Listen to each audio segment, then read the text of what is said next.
एक गांव में रहीम नाम का एक फेरी वाला रहता था। वह हर सुबह अपनी टोकरी में खिलौने, चूड़ियाँ, कंघियाँ, आईने और तरह तरह की छोटी मोटी चीजें भरकर गांव के एक छोर से दूसरे छोर तक घूमता था। उन सामानों को बेचकर जो कमाई होती थी, उसी से उसका घर चलता था। रहीम की दो बेटियां थीं। बड़ी बेटी का नाम रीना और छोटी बेटी का नाम मीना था। रीना बहुत मेहनती, विनम्र और जिम्मेदार थी। वह सुबह जल्दी उठकर घर की सफाई करती, रसोई में अपनी माँ की मदद करती और अपने पिता के फेरी के सामान को अच्छी तरह से सजा देती। दूसरी ओर मीना काफी आलसी थी।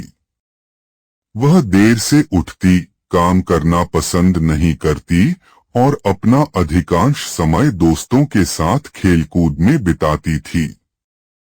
एक दिन सुबह जब रहीम फेरी लगाने के लिए निकल रहा था, तो उसने कहा, रीना बेटी, मेरी टोकरी जरा ठीक से सजा दो। अच्छा पिताजी, मैं अभी कर देती हूँ।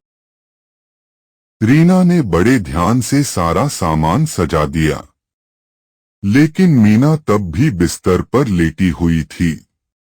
मीना, क्या तुम अपनी दीदी की थोड़ी मदद करोगी? नहीं पिताजी, मैं अभी आराम करूंगी, बाद में कर लूंगी। इस तरह दिन बीतते रहे।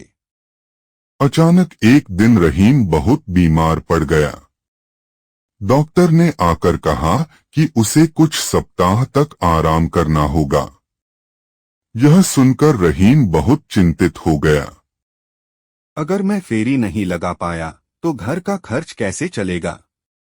रीना ने अपने पिता की परेशानी देखकर कहा, पिताजी, आप चिंता मत कीजिए, मैं आपकी जगह बाजार जाऊंगी और सामान बेचूंगी। लेकिन बेटी, क्या तुम यह कर पाओगी? कोशिश करने से सब कुछ संभव है पिताजी। अगली सुबह रीना अपने पिता की टोकरी लेकर बाजार गई। पहले दिन वह बहुत डरी हुई थी, लेकिन उसने मुस्कुराते हुए सबसे बात की और ईमानदारी से सामान बेचा। एक बुजुर्ग महिला ने उससे कुछ चूड़ियां खरीदी। बेटी, तुम बहुत भली लड़की हो, फिर से जरूर आना। इस तरह कुछ दिन बीत गए। रीना की मेहनत से घर की स्थिति धीरे धीरे बेहतर होने लगी। एक दिन मीना ने देखा कि उसकी दीदी धूप में घूम घूम कर सामान बेच रही है और घर लौटकर सारे काम भी कर रही है, जबकि वह खुद कोई मदद नहीं कर रही थी। उसे बहुत शर्म महसूस हुई। उस रात मीना चुपचाप बैठी रही। क्या हुआ मीना, तुम इतनी चुप क्यों हो? दीदी, मुझे समझ आ गया है कि मुझसे गलती हुई।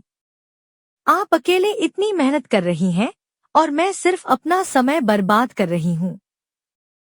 अपनी गलती समझ लेना ही सबसे बड़ी बात है। अगली सुबह मीना खुद ही जल्दी उठ गई। दीदी, आज से मैं भी आपके साथ काम करूंगी। रीना यह देखकर हैरान रह गई और मुस्कुरा दी। उस दिन से दोनों बहनें मिलकर काम करने लगीं। एक घर का काम करती और दूसरी बाजार जाती। बाद में वे बारी बारी से सभी काम करने लगीं।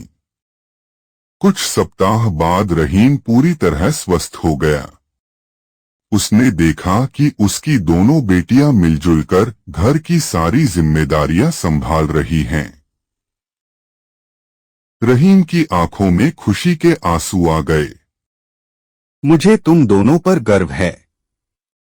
तुमने मुझे सिखाया है कि मेहनत, जिम्मेदारी और एकता हो तो कोई भी समस्या बड़ी नहीं होती। दोनों बहनों ने अपने पिता को गले लगा लिया। इसके बाद वे सभी मिलकर खुशी और शांति से रहने लगे।